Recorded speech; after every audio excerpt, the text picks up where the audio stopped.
going? My name is Dosono and welcome back to part 3 of our Pokemon Yellow Hardcore Nuzlocke. Just quickly, last time we took on Brock and managed to get the first gym badge, which was pretty good. Is that the door? Let's just roll with it. Yeah, pretty good fight, pretty good battle.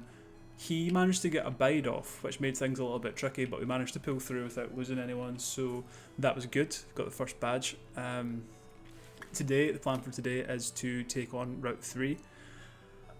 I don't know if we'll get much further than that. How much money do we have? That should be enough. Yeah, let's get 7. 7's a good number. I don't think we'll get much further than Route 3. There's quite a lot of trainer battles, and we'll get a new encounter today, so we'll manage to fill out the team for the first time. Mountain Moon will probably be too much for one episode. I'll probably do both in this one sitting, but I'll split them up, so it's going to be 2 different parts. Cool, so that's us healed up, and we are on Route 3. So just a quick recap of the team actually. So we've got Pancake, the Nidoran, we've got Margarine, the Butterfree, who, by the way, I owe an apology to, because when I caught Caterpie originally, I said bug types suck and we probably won't use her, but another note, I'm going to just gender my Pokemon. I decided that Margarine is a she and so is Pumpkin. Yeah, so Margarine was instrumental in beating Brock. Probably couldn't have done it without her, so that was hands up or an apology. Yep, Pumpkin the Pidgey.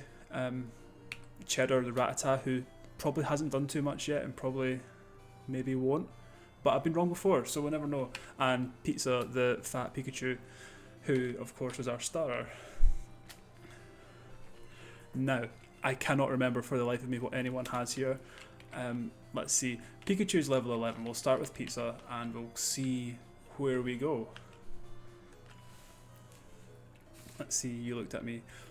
I just remembered we have the best NPC in Pokemon history. This person who's coming up has transformed my life, because it's the Shorts Kid. The Shorts Kid is my favourite NPC in probably all of gaming. I am an avid shorts wearer. It's my personality. I shorts. Don't get that on other YouTube channels. Yeah, and I think when questioned on why do I wear shorts, today for example, it's -4 where I am and I'm wearing shorts, and people will go, oh, why are you wearing shorts? They're comfy and they're easy to wear. Just generational NPC. Yeah, 2 Pidgeys, so pretty straightforward. One of the things I want to talk about in today's episode is why specifically is this a let's play style and not the more typically common, I think YouTube now, it used to be, oh god, that was a juicy crit, we'll use quick attack. Typically these days what you see is the more condensed Nuzlocke, so it's a 30-minute video that covers everything from start to finish, which are really good. The people who make them are really talented and I do watch them, but for me, I grew up with the kind of more standard episodes, and I just think you get to know everyone a bit better. The biggest thing about Nuzlockes for me is, this is a bug catcher, the biggest thing about Nuzlockes for me is the stories. I think, for example, Pumpkin, not too bothered about getting a Pidgey, but the way she almost decimated the entire run and killed everyone when we were trying to catch her, it, in a strange way, endeared me to her. So you kind of get to add little bits of personality and a little bit of colour to the Pokemon, so when things do happen, hopefully they don't, but when things do happen, it makes it so much more impactful. Whereas again, not to take anything away from the big YouTubers or people who do it like that, but it's kind of I caught a Pidgey, and then 10 minutes later it's then Pidgey used Gust, and then 10 minutes later it's Pidgey died, and you're the whole point is that you're meant to the whole point of the nickname rule, for example, is you have to build an emotional connection, and I just really like that. When I was growing up, like I used to be like Maryland I watched, and Maryland was like so good at it. To me, the GOAT of Pokemon YouTube. And yeah, I just kind of tend to like prefer Nuzlocks when they're like that. I think most people who have done a Nuzlocke will have had a story where they've got this kind of Pokemon that they didn't really want, and it's came in and really surprised them. And yeah, like look at Marge, the Butterfree just now. Like I was kind of saying like probably not going to use her, and now she's like helped out in a gym battle, and I'm like, okay, I don't want to take her out of the team now because she's like part of the gang. And I think that's for me why it's like this. Also, like it saves me like writing a script and editing and stuff, and this is like much better for me to like kind of just like learn and churn out content and stuff. So yeah, that was a bit of a rant. Again, not to take away anything from anyone, because I mean, you do you. At the end of the day, there's a reason they've got like hundreds of thousands of views, and I have like 2. I went on a bit of a tangent there. Yeah, so no, like I just think like for me, like you get to know people a bit better. It's not just like a kind of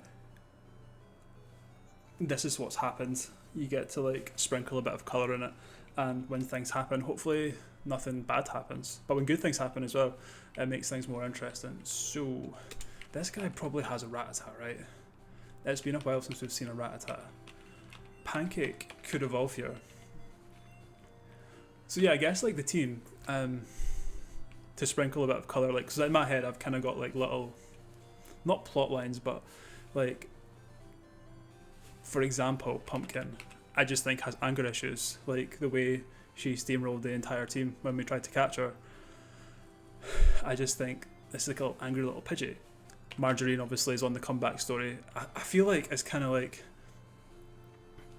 I don't know, like a bit of a queen. Like,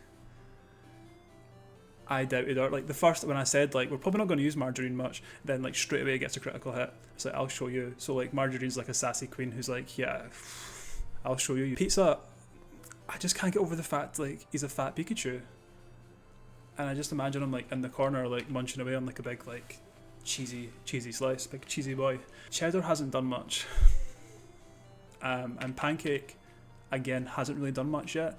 A couple of double kicks, but hopefully like as he grows and evolves, it's going to be a powerhouse. Nidoran probably is like the best early game encounter in any game that I can think of. The other thing I want to talk about today, and it was something I was going to talk about yesterday, and it's still an issue. We have Christmas gifts for our friends that we haven't yet like given them yet. It's like January the 9th today, and we haven't seen these friends yet, and the gift's like here, and there's a box of like Lindt chocolates, and they are staring at me like the Green Goblin mask, and I'm doing everything I can to not eat them because I'm just craving chocolate. Just did a quick heal there.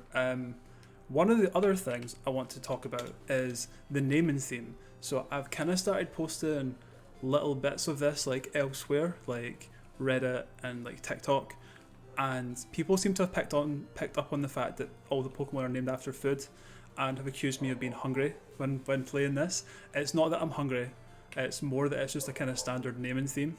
So let's keep using Pancake because I want Pancake to evolve. Yeah, so it's going to be a standard naming theme. Just I can't think of nicknames off the spot, so I'm going to just stick to food. Oh, my dog's barking. I'm maybe gonna have to go check on him. Good crit. I went on a massive tangent talking about my dog and his gastrointestinal issues that he's had.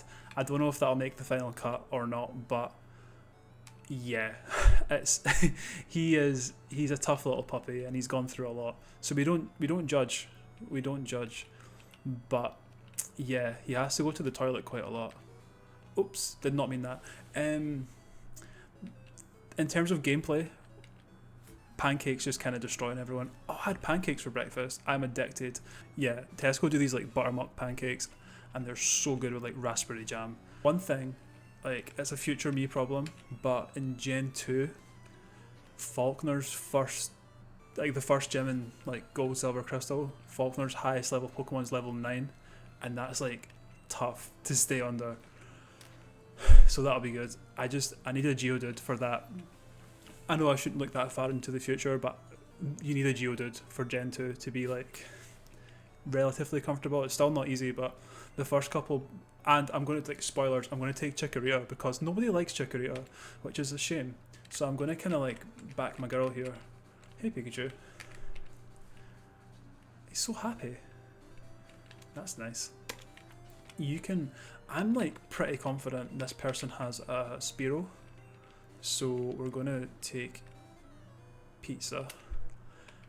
Hey, you're not wearing shorts. I am wearing shorts. What a lie. Go easy on him. I was going to just like use quick attack, but take that.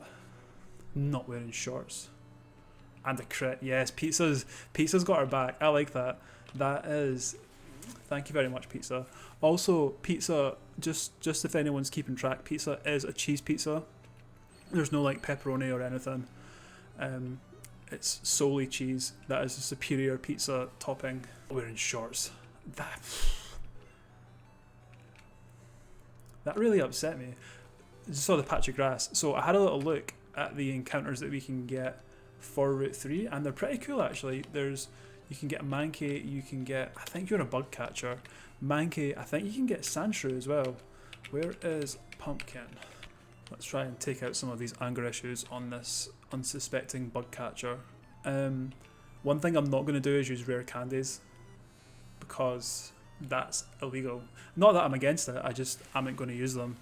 So there's going to be some grinding, and grinding in this is a bit of a pain if I remember, because I'm sure the champion's like level 60 and there's no like rematch features or anything, so it will be wild Pokemon, but that's a bridge we can cross when we come to it. Note on the setup as well actually, seeing as we're kind of waffling this episode, this is the spare room in the house, as you can see by the Hoover, and my gaming chair is actually like a two-person like cuddle couch. I don't have like an appropriate gaming chair for the desk, or like a desk office chair, so it's this big like comfy DFS number. I also have like wrong hand, like a cool like poster, like a picture in a frame of the old course in St Andrews. I like to play golf, so I just need to hang that up. It's really quite cool. Yeah, so let's get an encounter. That's enough yapping from me. Let's get our Route 3 encounter. I'm hoping it's something cool and different. Do you know what? I was probably hoping it was Sandshrew, because I don't think I've ever really used a Sandshrew, so that'll be cool. I just had to check how to spell carrot. Bear with me. So Sandslash looks like Goku, who is called Kakarot, and that's kind of like named after a carrot, so we've called him Carrot. Oh, get in the van. Wait, we are back. You'll have noticed that the bottom bit has been updated, which I just did in the last 2 minutes. You don't have anything. Cool. Better take a rest. So I reckon that's probably going to do us. So we shall leave Mount Moon until the next next episode, and that'll probably kind of be enough for today. Pikachu just cheesing away, just so happy. Yeah, if you enjoyed that, by all means leave a like. Feel free to subscribe. It's currently just me that's subscribed to the channel just now, so it would be cool to have some other folk come along for the journey. And yeah, have a good one, and I'll see you next time.